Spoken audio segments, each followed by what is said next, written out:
Hello and welcome back to the Puffer channel. We are here with possibly the most special guest in the whole wide world. It's my wife, Dr. Heidi Chapman.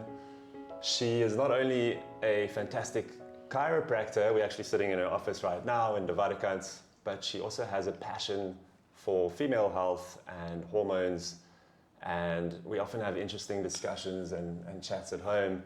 I thought it would be really interesting to share some of this stuff, really useful for anyone attempting the Puffer, and how sort of female hormones relate to women's sport.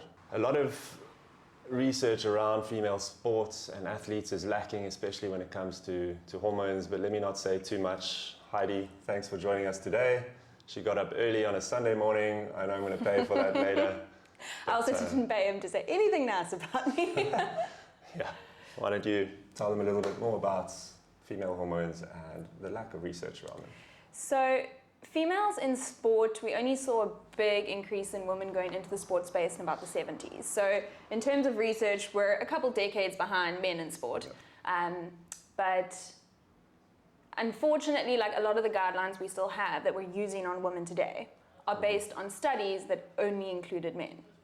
So the guidelines for training and injury programs, we're very much still applying old research. But there's been a growing trend. We're seeing a lot more research come out.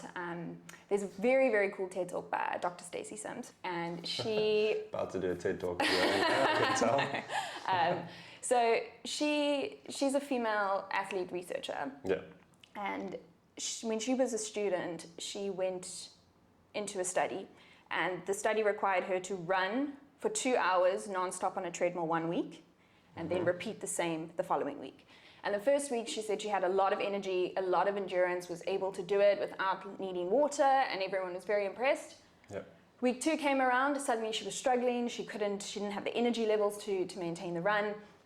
And when they analyzed the run, they didn't see the same with the men. They analyzed her runs as to what her body was burning, and they found that she was burning a lot of carbohydrates on the first run, which obviously very easily like an available source of energy. On the second week, she was burning lipids. So low endurance, low stamina, and that caused her to feel very fatigued with that run. I'm assuming nutrition-wise, they try to standardize and control what the male participant, female participant. And so they didn't see that with the men. And so her whole TED Talk is based around women are not small men, which is a very cool concept of women in sport. We shouldn't be taking the guidelines we're using for men, because we're dealing with different, different problems. The hormone cycle, men have a 24-hour testosterone cycle. Women's cycles fluctuate for weeks on end. So that's kind of where we're at. A lot more emerging research coming out. A little bit slow, but I'm seeing like a lot of 2023, 2024 studies. Seems to be more true. I talk about a lack in research in sort of the female areas, but it seems like that's changing. People are very much leaning into it now. It's changing, and what we see a lot with the research as well is we tend to be focusing on the same studies, repeating the same things, which now we're starting to get out of that cycle and expanding a bit, which is exciting. I suppose with all the previous research done on male participants, they have studies to kind of copy and compare, which makes it really easy. Nice. Yeah. Heidi did a research on female health and hormones, and particularly menstruation and musculoskeletal pain. I found, just from what I've learned from you, it's helped me in practice dealing with my sports patients. And I think a lot of practitioners are maybe guilty of not always asking about menstruation. I'm sure most people do, but, I think maybe not enough. Absolutely. Yeah, it's not a question you typically think of when you're dealing with injury. It doesn't seem relevant, but unless it's a headache or... Yeah, there are certain instances you ask it, but I think we don't ask it enough. So my research, I'm not going to go into too much detail, or else we're going to be here until tomorrow. But basically, if we look at 2 points in the cycle, we're going to look at menstruation and we're going to look at ovulation. Yep. So menstruation, we know the typical low back pain. A woman complains of low back pain when she's on her period, that's obvious. But what they found, and what I found as well in South Africa, is you can have pain in any joint, any muscle, anywhere in the body. So especially during periods, we see a lot of pain increasing. So if you're getting knee pain consistently on your period, or you haven't noticed that, there may be a trend to look at. There's a couple theories on how this works. We don't fully understand it, but the idea is that when you're on your period, your body releases a substance called prostaglandins. Right.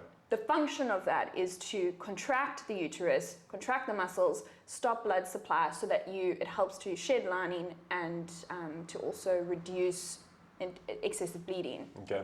But prostaglandins, anything in your body can become systemic. So if it gets released into your bloodstream, that can then start to affect other areas. And prostaglandins is pro-inflammatory. So we end up with a slightly elevated inflammatory state. So we do see a lot more pain popping up. So that can be anything from neck pain, headache, shoulder pain, back pain, knee pain, ankle pain. Relating that then to training and sport, how would you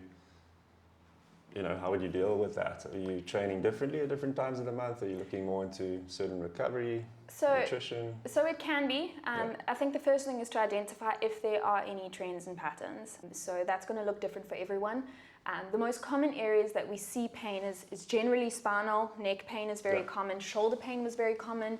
Knee pain was slightly less common. I think in my study I found about 30% of women were getting knee pain, which obviously if we're dealing with runners, that is quite a high thing to One consider. interesting study you're talking about knee pain, you mentioned that hockey one, which I always tell my patients. Yes. So that's the other point. So in the cycle, now we're dealing with ovulation. So they've done a lot of studies on the knee in particular with women, and during ovulation, there's a huge spike in estrogen. Okay. And they found that on all your ligaments, all your muscles, all your connective tissue, there are little receptors. So estrogen floats through the bloodstream, attaches to the receptors, and it causes increased laxity of ligaments. It means that there's a little bit more instability going on around ovulation. And they've seen with runners, jumpers, there is more, the laxity causes ACL injury in the knee. So if we're looking at a running specific sport, especially trail where it's a high impact on the knee, there is a likelihood that if you are experiencing turns as well. Exactly, those ligaments are already under a bit of strain. If you are quite sensitive to estrogen and you are experiencing knee pain, maybe look at that link to see if that is a trend that you're getting. You can see this is now going into strength and conditioning, which is very much Zlant's area. Yeah. But before we get there, there's a term, REDS, relative energy deficiency syndrome. I know I thought I understood it well. I think you clarified it a bit better for me. I'm sure some of you have heard about relative energy deficiency syndrome. Maybe you want to just share. Yeah. So we have something in sport research called the female triad. So that emerged in the 90s. We saw this female triad, and it's the combination between low energy availability, menstrual disorders, and low bone mineral density. And from there, in more recent years, the Olympic Medical Committee have created this term called relative energy deficiency syndrome, which we see a lot in endurance athletes, but particularly in women. So now we have all of this to encompass. So it has quite a few consequences on females. So if we talk about what is REDS, it's basically the energy that you have available to use in your body is a little calculation of the energy you take in minus the energy you're expending. And that leaves you with your available energy.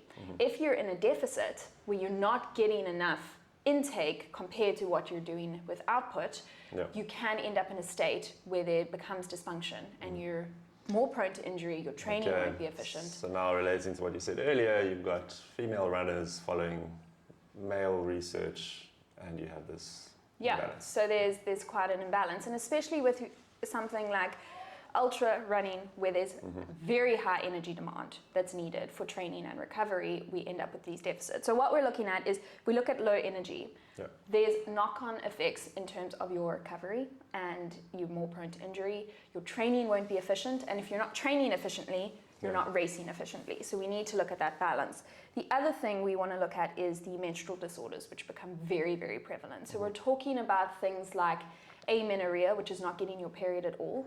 Often with endurance athletes, if you sit down with them in your office, you might see that they're getting irregular periods, not getting their period at all. The other thing they're seeing, which is really relevant to your younger female population, is they see with a normal menstrual cycle, you're getting your period, but you're in an anovulatory state, so you're actually not ovulating. Sure. And they also have seen in endurance athletes, in females, they've seen low progesterone. And progesterone is the hormone that prepares your uterus for implantation, basically prepares you for pregnancy. Yep. And in that combination, now you have infertility problems. So there's knock-on effects to your whole reproductive system, and if you're younger, that's obviously going to affect you. If you want to look at the other thing, it was low bone mineral density that affects women. Women naturally are more prone to having low bone mineral density. Yeah. What's really great, estrogen's very protective over that, progesterone's very protective over that.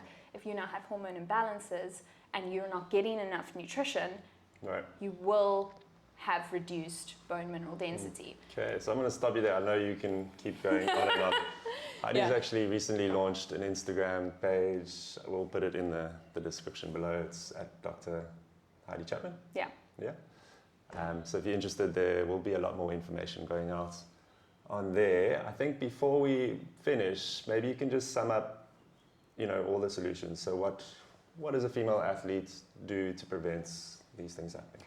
So this advice is going to be very different depending on where a woman's at. Yeah. So a woman in their 30s dealing with something like infertility versus someone who's maybe perimenopause and dealing with maybe bone mineral density issues and the risk of fracture is more likely. The information that we need to gather will be different. But if we look at a general advice plan, so number one is cycle tracking. So what does cycle tracking look like? It's basically tracking your training, your pain, any injuries that you're getting, any other symptoms you feel may be relevant against your menstrual cycles. So that's basic. You can use apps for that. You can track it on a piece of paper in your calendar.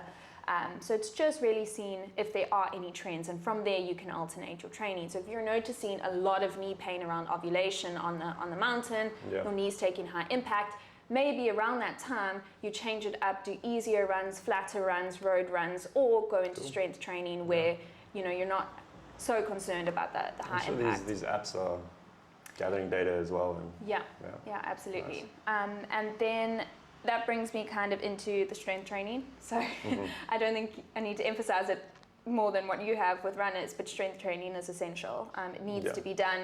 I think runners tend to prioritize being runners, and that strength training is important. But if we look at bone mineral density, we need that strength training.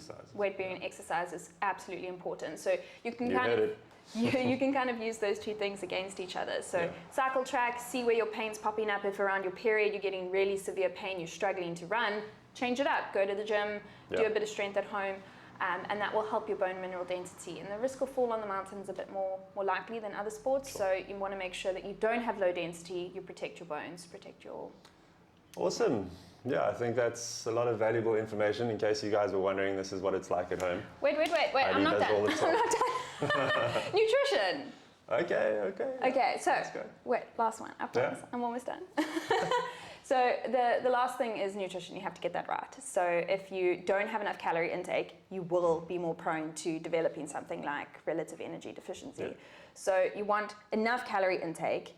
Your race day nutrition, you want it to be sufficient, but you also want your training nutrition to be good. So take things on long runs, make sure that you're nourishing your body before, after. And then, there's also other deficiencies that we can look at is iron deficiency is very common in women, but also very, very common in endurance athletes. We see that being leached a lot. Vitamin D. Get yourself tested, blood test. Absolutely. So get yourself tested. Don't just start supplementing iron because we can end up with overload on that. Vitamin D is seen a lot with the female athletes. We see low vitamin D levels. And then all your other salts, calcium, phosphorus, magnesium, and those are also very important for Heidi can actually send you for those blood tests if you need. But I'm gonna catch you there. Thanks for coming in again. Thanks for tuning in, everybody. You heard it from Heidi. Do your strength exercises, pay attention to nutrition, and if you want to learn a little bit more, go over to Heidi's Instagram page. I'm sure we might see you again on this channel. Let's see. And I'll see you at the finish line. Yay! Yeah, she will get back out there.